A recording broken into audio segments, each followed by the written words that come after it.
동요를 부를 나이부터 트로트의 매력에 푹 빠져있던 신성은 오랫동안 가수의 꿈을 꿨습니다.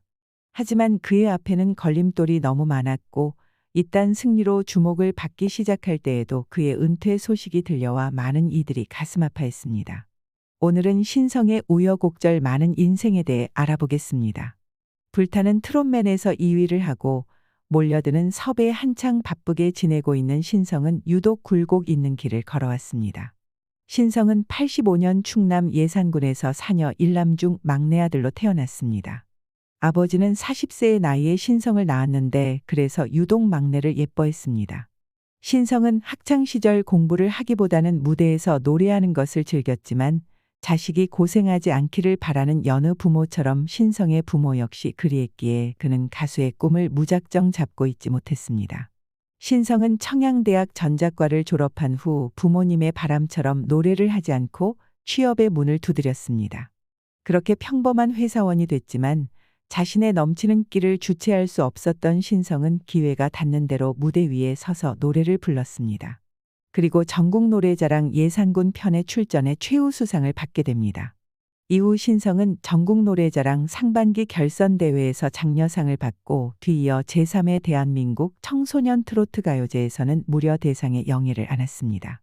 아들이 편안한 길을 가길 바랐지만 그의 꿈을 향한 열망이 대단하고 또 실력까지 출중하다는 것을 알게 된 부모님은 더는 아들의 꿈을 반대할 이유가 없어졌습니다. 당시를 신성은 이렇게 회상했습니다. 평범한 직장인의 길을 원했는데 제가 전국노래자랑에서 최우수상을 타고 상반기 결선에 장려상까지 타고 나니까 부모님도 그때부터 이왕 하는 거 열심히 해보라고 응원해 주셨어요. 늦깎이로 29, 30세 때부터 시작을 한 거죠. 드디어 부모님의 반대를 응원으로 바꾸고 새로운 시작을 한 신성의 마음은 한껏 부풀었습니다. 그가 가장 존경하는 선배 나훈아의 곁에 금방 자신이 서 있을 것만 같았습니다. 신성은 나훈아를 항상 자신의 꿈과 희망이자 우상이라고 꼽았는데 행사를 가서도 나훈아의 곡을 자주 부른다고 알려졌습니다. 그러나 그의 기대와는 다르게 데뷔 후에도 험난한 길은 계속되었습니다. 무대 위에서 노래를 부르고 내려오면 따박따박 입금될 줄 알았던 행사비가 제대로 들어오지 않는 경우도 많았고 무명 가수를 괄시하는 취급의 상처도 많이 받았습니다. 한 가요제에서는 대상을 탔는데도 약속했던 상금을 주지 않았습니다. 이때 신성뿐 아니라 가족들도 함께 마음 아파했는데 그의 어머니는 당시를 회상하며 눈시울을 붉혔습니다. 가요제 나갔을 때 우승했는데 상금으로 300만 원 준다는 것도 못 받아 부산까지 쫓아갔는데도 못 받았다. 최선을 다해 노래를 부르고 1등이라는 영예를 안았지만 약속된 상금을 주지 않았을 때 얼마나 속상했을까요? 그 먼 부산까지 달려갔지만 신성은 돈 한 푼 받지 못하고 씁쓸하게 돌아와야만 했습니다. 그리고 오히려 300만 원을 뜯긴 일까지 일어났습니다. 방송에 나오게 해준다고 가요 무대 올려준다고 400만 원 달라는 것 깎아서 300만 원 보냈다. 평생 농사만 짓고 살아온 신성의 순진한 부모님을 사기꾼이 아기를 갖고 접근해 돈을 갈취한 것입니다. 당시를 떠올리며 신성은 나는 말리고 싶었는데 이미 입금을 했더라며 눈물을 흘렸는데 돈 300만 원을 잃었다는 사실보다 부모님께서 마음고생하셨던 것이 더 가슴 아파 보였습니다. 신성의 시련은 이뿐만이 아니었습니다. 제대로 보수를 받지 못하고 노래만 불렀던 신성은 생계를 위해 집안 농사를 돕곤 했습니다.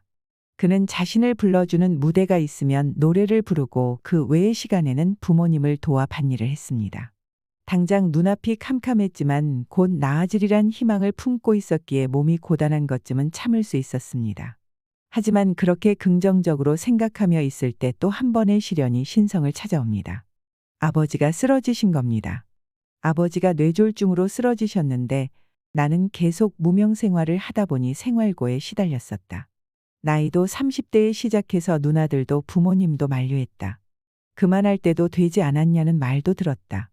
오랫동안 정진했으나 이름을 떨치지 못하고 보수도 좋지 못한 가수 생활을 집안의 유일한 아들로서 계속 잡고 있어야 하겠느냐는 고민에 신성은 머리가 아팠습니다.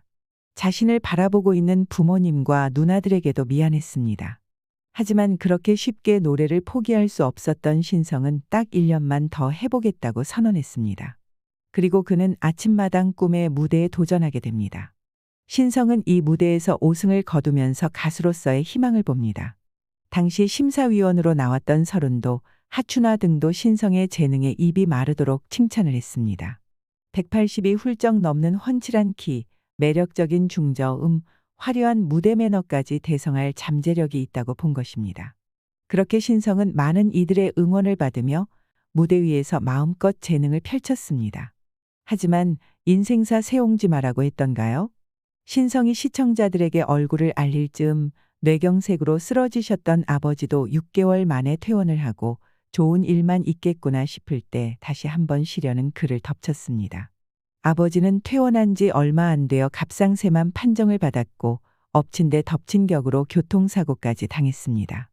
연로하신 데다 몸이 많이 상하신 아버지를 보며 신성은 희대의 결심을 하게 됩니다.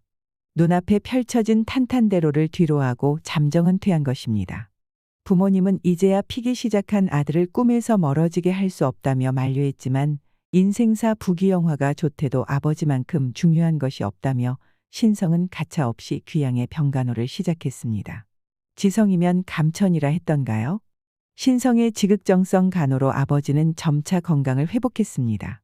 그리고 병간호를 하는 동안에도 노래를 향한 열정을 놓지 않았던 신성은 트로트 전성시대가 열리면서 다시 본격적으로 가수의 길로 접어듭니다. 신성은 2020년 방송했던 미스터트롯에 참가해 얼굴을 알렸는데 특히 이명웅, 장민호, 영탁 등과 함께 팀을 이뤄 불렀던 남진의 빈지게는 3년이 지난 지금도 회자하는 좋은 무대로 남아 있습니다. 아쉬웠던 것은 그때 함께했던 팀원들은 미스터트롯에서도 좋은 성적을 받았지만 신성은 탑7에도 못 들었다는 것인데 그때 마음고생도 심하게 했습니다.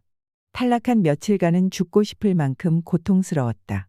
우승은 아니더라도 탑7에 합류할 수 있다는 자신이 있었다. 무엇보다 동고동락한 동료와 헤어지는 순간 밀려드는 상실감과 박탈감을 감내하기 힘들었다. 하지만 그동안 숱한 고난과 역경을 딛고 나아온 그 위기에 오래 좌절하진 않았습니다. 엄청난 충격이었지만 이젠 괜찮다. 어쩌면 힘들어하는 것조차 사치이다. 얼마든지 견딜 수 있고 반드시 전화위복의 기회가 올 것이라고 확신한다. 그리고 오래지 않아 정말 그에게는 전화위복의 기회가 왔습니다. 불타는 트롯맨에 참가해 더 큰 사랑을 받게 된 것입니다. 신성은 관객을 사로잡는 재능뿐 아니라 분석력도 뛰어났습니다. 그는 남들과는 차별화하기 위해 2차 결승전 무대에서 못 먹어도 고우로 흔히들 시도하지 않았던 댄스트로트를 선보였습니다. 노래와 춤 모두 완벽하게 소화해내야 하기에 꽤 어려운 도전이었지만 그 힘든 걸 결국 해냈습니다. 덕분에 그 무대는 역대급으로 참신하고 뜨거운 무대라고 평을 받았고 신성의 인기는 수직으로 상승했습니다. 이 기세를 그대로 신성은 불타는 트롯맨에서 준우승을 했는데 우승하지 못해 아쉽지 않으냐는 질문에 이렇게 답했습니다. 결승까지 온 것만으로도 진심으로 영광이라 아쉬운 게 없다. 불타는 트롯맨을 통해 얻은 것이 많아 앞으로 많은 보탬이 될 것 같다. 그리고 부족한 나에게 투표를 해주신 분들 덕분에 2위라는 영광스러운 준우승을 하게 되어 감개무량하다. 여러 번의 시련을 겪고 좋아질 일만 남은 신성은 자신이 유명한 가수가 되는 것보다 더 간절히 소망하는 것이 부모님의 건강이라고 말했습니다. 그의 효심이 대단하다고 느껴지는데 신성의 바람대로 부모님이 오래도록 건강하셔서 아들이 승승장구하는 것을 지켜볼 수 있으면 좋겠습니다.